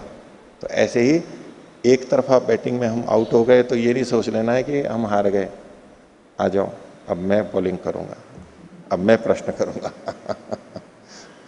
और उसको अपना भी सिद्ध करना पड़ेगा कि हाँ मैं आपसे ज्यादा अच्छे अधिक रन बना सकते हैं, तो उसको खेलना पड़ेगा आगे, उसको सिद्ध करना पड़ेगा। तो एकत्व प्रतिषेधाच नानात्व सिद्धौ स्थापना हेतु रपि उपादीयते, इसकी पुष्टि के लिए स्वतंत्र रूप से भी अपनी बात को सिद्धांति रख रहा है। देखिए 56वां सूत्र है, इंद्रियार्थ पंचत्वात्, इंद्रियों के जो अर्थ हैं उनके 5 होने से, इंद्रियों के जो विषय हैं उनके 5 होने से। जब विषय 5 हैं तो उससे पता लग रहा है कि इंद्रियां भी फिर 5 होनी चाहिए, एक युक्ति है उसकी। भाष्य देखिए, सूत्र में जो इंद्रियार्थ, अर्थ शब्द है उसको खोल रहे हैं, अर्थः प्रयोजनम अल्प विराम, अर्थ का मतलब है प्रयोजन, वो इंद्रिया जिसके लिए है वो अर्थ का मतलब प्रयोजन। तत्पंचविधम इंद्रियाणाम, इंद्रियों के 5 प्रकार के प्रयोजन होते हैं, जिन प्रयोजनों को वो सिद्ध करती है वो 5 प्रकार के होते हैं। स्पर्शनेन इंद्रियेण स्पर्श ग्रहणे सति न तेनैव रूपम गृह्यते इति रूप ग्रहण प्रयोजनम चक्षुर अनुमीयते। स्पर्श इंद्रिय के द्वारा स्पर्श का ग्रहण होने पर भी उसी स्पर्श इंद्रिय के द्वारा रूप का ग्रहण नहीं होता है, इसलिए रूप ग्रहण के प्रयोजन वाली चक्षु इंद्रिय का अनुमान किया जाता है। नहीं, कोई ना कोई दूसरी इंद्रिय अवश्य होनी चाहिए, एक बात हो गई। और स्पर्श रूप ग्रहणे च ताभ्याम एव, और स्पर्श और रूप का ग्रहण उन दोनों के द्वारा, यानी त्वचा और नेत्र के द्वारा इन दोनों का ग्रहण होने पर भी न गंधो गृह्यते थी, उन दोनों से गंध का ग्रहण नहीं हो रहा है, ये परीक्षण से पता लग जाता है। तो गंध ग्रहण प्रयोजनम ग्रहणम अनुमीयते, गंध ग्रहण है प्रयोजन जिसका ऐसी ग्रहण इंद्रिय का अनुमान किया जाता है, तो तीसरी इंद्रिय भी मानी। त्रयाणाम ग्रहणे न तैरैव रसो गृह्यते थी, और 3 इंद्रियां मान ली अगर हमने और 3 विषयों का ग्रहण हो गया तो भी रस का ग्रहण इन तीनों से नहीं होता है। रसो न गृह्यते इति रस ग्रहण प्रयोजनम रसनम अनुमीयते, तो रसन इंद्रिय, रस को ग्रहण करना जिसका प्रयोजन है, ऐसी रसन इंद्रिय का भी अनुमान होता है, ये चौथी इंद्रिय भी माननी पड़ी। और चतुर्नाम ग्रहणे, और 4 इंद्रियों का ग्रहण कर लिया तो भी न तैरेव शब्द श्रूयते, इन 4 के द्वारा शब्द का ग्रहण फिर भी नहीं होता है। इति शब्द ग्रहण प्रयोजनम श्रोत्रम अनुमीयते, इसलिए शब्द को ग्रहण करने के प्रयोजन वाली एक और इंद्रिय श्रोत्र इंद्रिय का अनुमान किया जाता है। एवं इंद्रिय प्रयोजनस्य, इंद्रियों के जो प्रयोजन है उनके अन इतरेतर साधन साध्यत्वात्, एक दूसरे के द्वारा एक दूसरे के साधन से सिद्ध न होने के कारण से, इतरेतर साधन साध्य का मतलब है कि अलग अलग भिन्न भिन्न साधनों से उनका ग्रहण हो जाए। शब्द का ग्रहण श्रोतेंद्रिय से, रूप का ग्रहण नेत्र से, तो शब्द का ग्रहण यदि इतर साधन साध्य है, दूसरा जो साधन है उससे भी सिद्ध होने लग जाए तब तो संभव है। लेकिन यहां पर इंद्रिय प्रयोजनानाम लेकिन इंद्रिय प्रयोजन से, इंद्रिय का जो प्रयोजन है उनका अन इतरेतर साधन साध्यत्वात्, एक दूसरे साधन से साध्य न होने के कारण से, अपने अपने से ही ग्रहण होने के कारण से पंचैव इंद्रियाणि, 5 ही इंद्रियां होती हैं। तो सूत्र क्या हुआ, पंचार्थ विषयत्व, 5 ही प्रयोजन है इसलिए 5 ही इंद्रियां माननी पड़ेंगी। अब इसका खंडन पूर्व पक्षी कर रहा है, अब पहले पूर्व पक्षी बोल रहा था, हेतु दे रहा था, तो सिद्धांति खंडित कर रहा था। अब सिद्धांति ने हेतु रखा है तो पूर्व पक्षी चुप कैसे रहेगा? वो भी तो आएगा। तो 57वां सूत्र है न तदर्थ बहुत्वात्। बोले नहीं, ये कोई आपका तर्क नहीं हुआ। क्यों? अर्थ के बहुत्व होने से कितने विषय होते हैं? 5 ही थोड़ा ना होते हैं। आपने 5 विषय मान करके 5 इंद्रियां गिनी, विषय तो देखो बहुत सारे होते हैं। तो अगर जितने विषय होते हैं उतनी ही इंद्रियां होती हैं। 5 विषय हैं, 5 ही इंद्रियां आती हैं। तो मैं बताता हूं, देखो आपको कितने सारे विषय हैं। फिर 5 नहीं, आपको बहुत सारी इंद्रियां माननी पड़ेगी, लेकिन आप तो 5 ही मानते हो। इसलिए विषय के भेद से इंद्रियों की संख्या आप निर्धारित नहीं कर सकते, ऐसे खंडन कर रहा है ये। न तदर्थ बहुत्वात्, तद मतलब इंद्रियों के अर्थ के बहुत होने से, तत् का मतलब है इंद्रियों के। कैसे? देखो बताएगा भाष्यकार, न खलु इंद्रियार्थ पंचत्वात् पंचेंद्रियाणि सिद्ध्यति। बोले जो आपने कहा था कि इंद्रियों के अर्थ के 5 होने से 5 इंद्रियां हैं, बोले ये सिद्ध नहीं होता है पिछले सूत्र का। क्यों? कस्मात्, बोले तेषाम अर्थानाम बहुत्वात्, इंद्रियों के जो अर्थ हैं वो तो बहुत सारे हैं। कैसे? बहवः खल्व में इंद्रियार्था, देखो बहुत सारे विषय कैसे हैं। स्पर्शस्तावत्, स्पर्शास्तावत्, स्पर्श भी देखो बहुत सारे हैं। कौन कौन से? शीत, उष्ण, अनुष्ण, शीता इति। आपने तो स्पर्श एक मान करके एक स्पर्श इंद्रिय कही थी। देखो शीत ये अलग अर्थ है, उष्ण ये अलग अर्थ है, और अनुष्ण शीत, न तो उष्ण है न शीत है, ये अलग अर्थ है। तो 3 अर्थ हो गए ना। तो आपको कितनी इंद्रियां माननी चाहिए? 3 और माननी चाहिए। आपने स्पर्श मान के 1 ही मानी थी, 2 अतिरिक्त और मानो।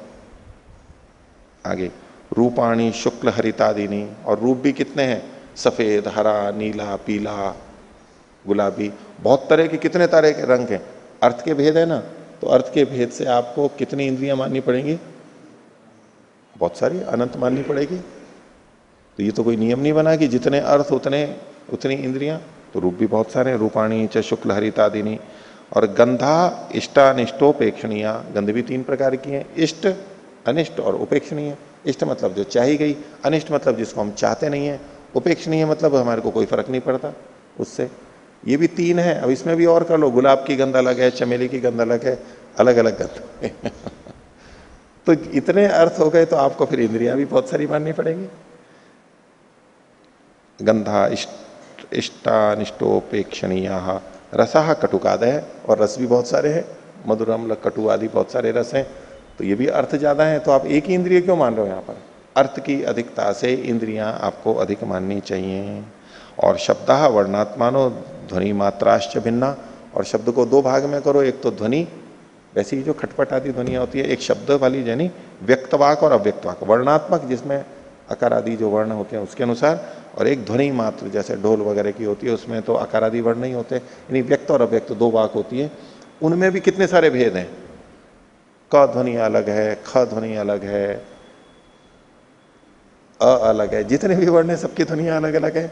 तो अलग अलग अर्थ हुए ना, तो उतनी इंद्रिय मानो फिर आप। अगर आपका यही हेतु है कि अर्थ के भेद से इंद्रियों की संख्या निर्धारित होगी, तो तद यस्य इंद्रियार्थ पंचत्वात् पंचेंद्रियाणि। तो यस्य मतलब जिसके मत में, जिसके मत में मतलब सिद्धांति के मत में कह रहा है ये पूर्व पक्षी, कि जिसके मत में इंद्रियों के अर्थ के 5 होने से 5 इंद्रियां हैं, तस्य इंद्रियार्थ बहुत्वात्, उसके मत में इंद्रियों के अर्थों के बहुत होने से, यानी 5 से अधिक, बहुनी इंद्रियाणि प्रसज्यन्ते, 5 से अधिक इंद्रियां मानने का दोष आएगा। कितनी इंद्रियां माननी पड़ेंगी? 5 से अधिक कितनी माननी पड़ेंगी? अब तो अनंत कह लो, आप हजारों कह लो, सैकड़ों कह लो, इतनी इंद्रियां माननी पड़ेगी। इसलिए जो आपने हेतु दिया ना वो तो गलत है, विभिचरित कर दिया ना, आधार हटा दिया ना।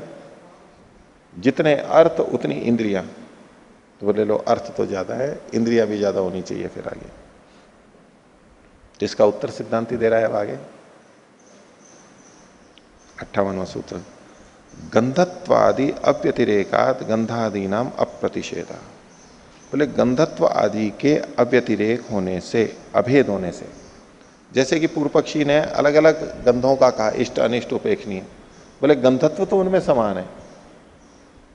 रस आपने कटुतिक्त कषाय आदि 6 रस और भी कितने रस बता दिए, रसत्व उनमें समान है, विषय समान है। रूप आपने हरित, नीला, पीला, काला बहुत सारे बता दिए। लेकिन रूपत्व उनमें समान है, रूपत्व उनमें समान है। तो ये जो इनमें जाति है वो तो 5 ही है कुल। आपने जो उसके भेद किए तो ये तो कहा गंधत्वादि अव्यतिरेका, गंधत्व, रसत्व, रूपत्वादि इनके अव्यतिरेक होने से, अभेद होने से गंधादि नाम अप्रतिषेध है। गंधादि जो 5 विषय हैं उसका आप प्रतिषेध नहीं कर सकते। आप कह रहे हो जी अधिक होते हैं, तो अधिक नहीं है, 5 ही है वो। भाष्य में इसी बात को खोला है, गंधत्वादि भी स्वसामान्य ही कृत व्यवस्था नाम गंधादि नाम अल्प विराम। गंधादि के द्वारा स्वसामान्य ही मतलब अपने अपने समान जाति वाले जो हैं उनके द्वारा कृत व्यवस्था नाम गंधादि नाम, जिनकी संग्रहित हो गए, अभिव्यक्त हो गए हैं, प्रकट हो गए, कृत व्यवस्था, जिनकी व्यवस्था हो गई है जाति के आधार पर, स्वसामान्य से जिनकी व्यवस्था हो गई है, ऐसे गंधादियों का, यानी गंधादि ग्रहणानी, जो उन गंधादि के ग्रहण करने वाले हैं, ग्रहणान यानी गंधादि ग्रहणानी, जो गंध आदि ग्रहण है, ग्रहण मतलब यहां पर ज्ञान लेना है, गंध आदि जो ज्ञान है, तानी असमान साधन साध्यत्वात्, वो असमान साधनों से सिद्ध होने के कारण से, असमान साधनों से सिद्ध होने के कारण से, इसकी थोड़ी विवेचना करनी पड़ेगी। असमान साधनों के गृहीत होने से, सामान्यतः हम क्या अर्थ लेंगे इसका, असमान साधनों से गृहीत होने से, गंधादि जो हैं वो असमान साधनों से गृहीत हो रही हैं। केवल एक गंध ले लीजिए या रस ले लीजिए, एक रस लिया, उसके बहुत सारे मधुर, अम्ल, लवण आदि हैं। ये जो 6 रस हैं या अधिक रस हैं, ये असमान साधनों से सिद्ध हो रही हैं। साधन मतलब तो इंद्रिय, तो असमान का मतलब तो होगा भिन्न भिन्न, भिन्न भिन्न साधनों से गृहीत हो रहे हैं। वो तो पूर्व पक्षी कह रहा था, फिर ये अलग अलग रस हैं तो अलग अलग इंद्रियां होनी चाहिए, उसके लिए अलग अलग रस हैं तो अलग अलग इंद्रियां होनी चाहिए। असमान साधन साध्यत्वात्, लेकिन यह असमान शब्द का, या तो यहां पर समान शब्द ले लें हम सीधे कि समान साधन साध्यत्वात्, चूंकि गंधादि हैं ये भिन्न भिन्न है लेकिन समान साधन से, एक ही साधन से गृहीत हो रही हैं। जितनी भी गंध हैं सब यहाँ से, जितने भी शब्द हैं यहाँ से, जितने भी रस हैं यहाँ से, ऐसे समान साधनों से गृहीत हो रहे हैं। या तो असमान की जगह समान कर देंगे तो चलेगा।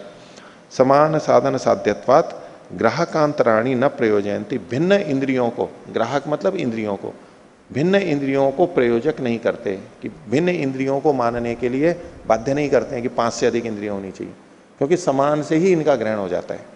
एक तो ये अर्थ लेंगे, असमान की जगह समान लिख लेंगे तो, लेकिन असमान लिखा हुआ है, इसी से हमें अर्थ की संगति लगानी है, तो कैसे लगाएंगे?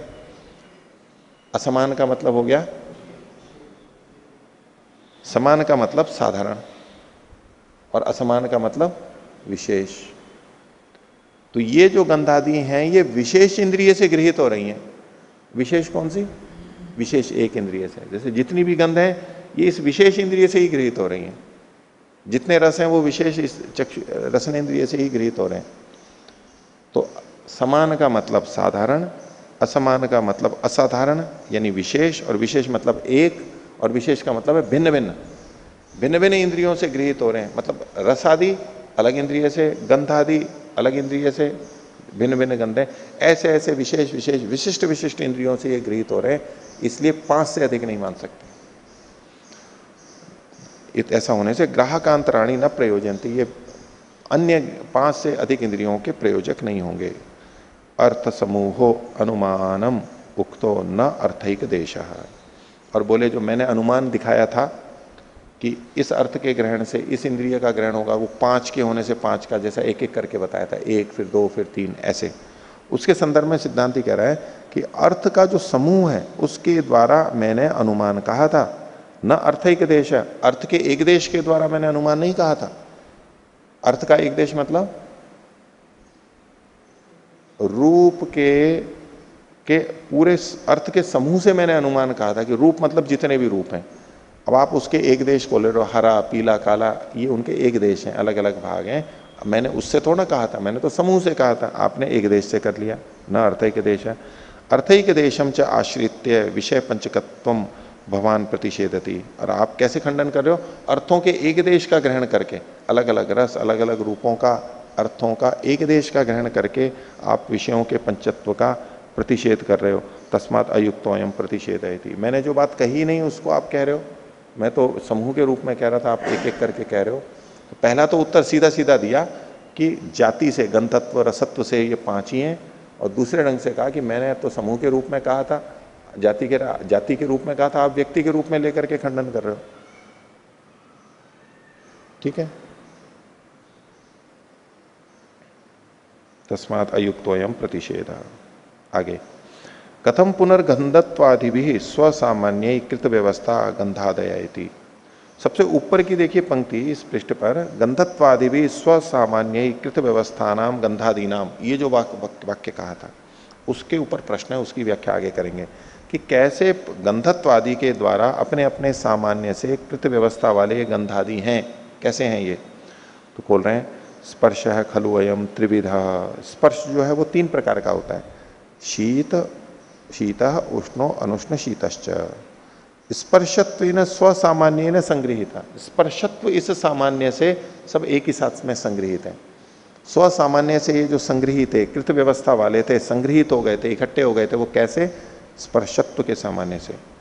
आगे, गृह्यमाणे च शीत स्पर्शे न उष्णस्य अनुष्ण शीतस्य व स्पर्शस्य ग्रहणम ग्राहकांतरम प्रयोजयति। शीत स्पर्श के गृहित होने पर किसी एक इंद्रिय के द्वारा, फिर उष्ण का या अनुष्ण शीत के स्पर्श के का जो ग्रहण है, ज्ञान है, वो ग्राहक अंतर को प्रयोजित नहीं करता है, दूसरी इंद्रिय की इच्छा नहीं रखता है, उसको मानने को बाध्य नहीं करता है। जिससे हमने ठंडे को ग्रहण किया उसी से हम गर्म को भी ग्रहण कर लेते हैं। इस भाग से हमने ठंडे को ग्रहण किया, ज्ञान किया, तो अब गर्म को जानने के लिए शरीर का दूसरा भाग नहीं काम में आता है, वही का वही हम उसी से गर्म को भी ग्रहण कर सकते हैं।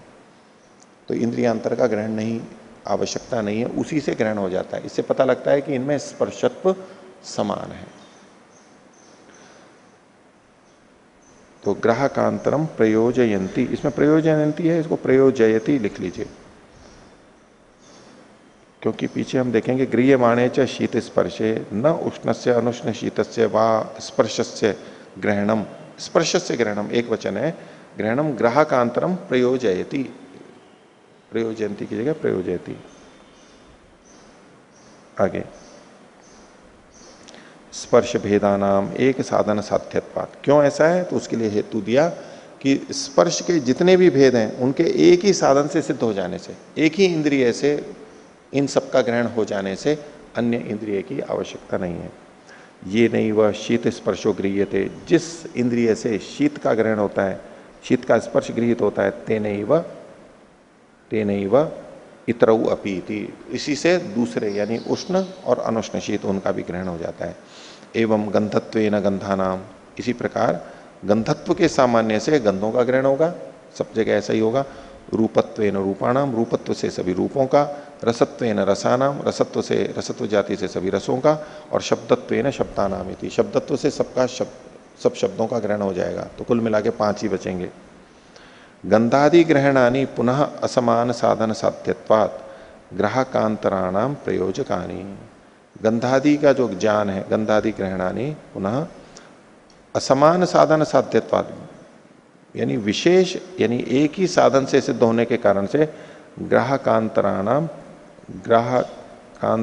प्रयोजकानी, ग्राहकांतर के प्रयोजक होते हैं। अब यहां पर 2 तरह से अर्थ लेंगे, इसमें भी वाक्य में दिक्कत है।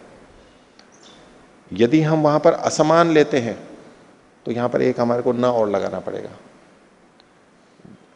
देखिए, गंधादि ग्रहणानि पुनः असमान साधन साध्यत्वात्, इसकी जगह या तो यहां की कहिए समान साधन साध्यत्वात्, समान साधनों से सिद्ध होने के कारण से ग्राहकांतराणाम प्रयोजकानी,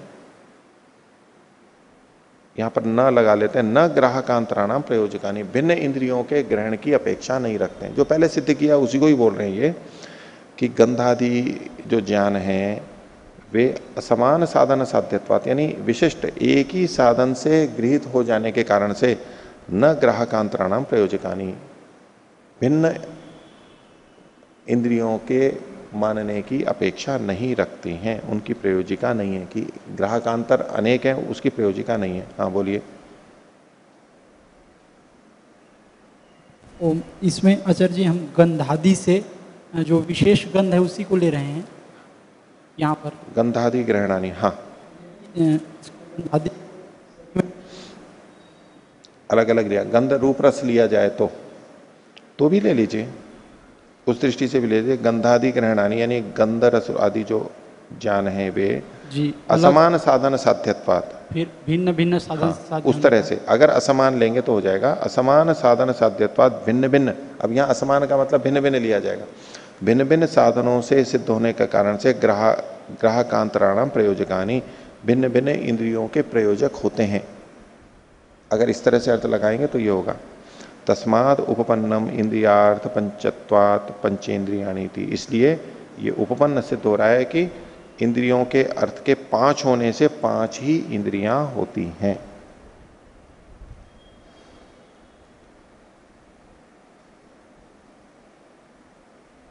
ये इन्होंने सिद्ध किया। तो ये कैसे सिद्ध किया? सामान्य से सिद्ध किया। ये जब गंधत्व रसत्व इसके सामान्य से सिद्ध किया, तो इस पर पूर्व पक्षी आक्षेप कर रहा है आपने इस सामान्य से ग्रहण किया तो। यदि सामान्यम संग्राहकम, अगर ये सामान्य है यही संग्राहक हो रहा है, ग्रहण इकट्ठा करने वाला होता है, तब तो प्राप्तम इंद्रियाणाम, तो इन इंद्रियों का क्या प्राप्त होगा? 59वां सूत्र है विषयत्व अव्यतिरेकात एकत्वम। तो बोले विषयत्व से अव्यतिरेक अभिन्नता होने से एकत्व प्राप्त हो जाएगा। आपने जाति के आधार पर गंधत्व रसत्व के आधार पर 5 इंद्रियों को बनाया, तो बोले हम भी अगर जाति का प्रयोग करेंगे तो इनमें चाहे गंधत्व हो रसत्व हो, उनमें विषयत्व ये एक जाति है। गंध भी एक विषय है, रूप भी एक विषय है, रस भी एक विषय है, विषयत्व एक हुआ ना। तो विषयत्व अव्यतिरेकात, विषयत्व के अभेद होने के कारण से, अभिन्न होने के कारण से एकत्वम, इंद्रिय एक है, ये फिर सिद्ध कर देंगे। लगा लो कितनी भी दौड़, कितनी भी तर्क कर लो, फिर हम एक इंद्रिय को सिद्ध कर देंगे।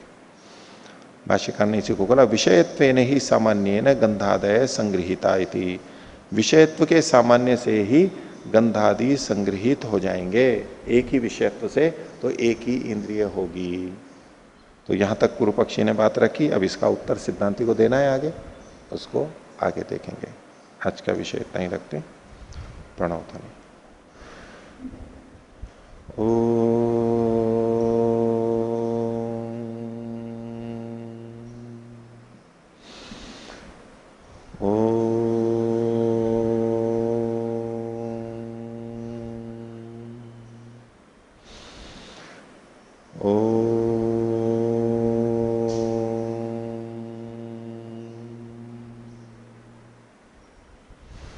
सभी को सादर अभिवादन। ओम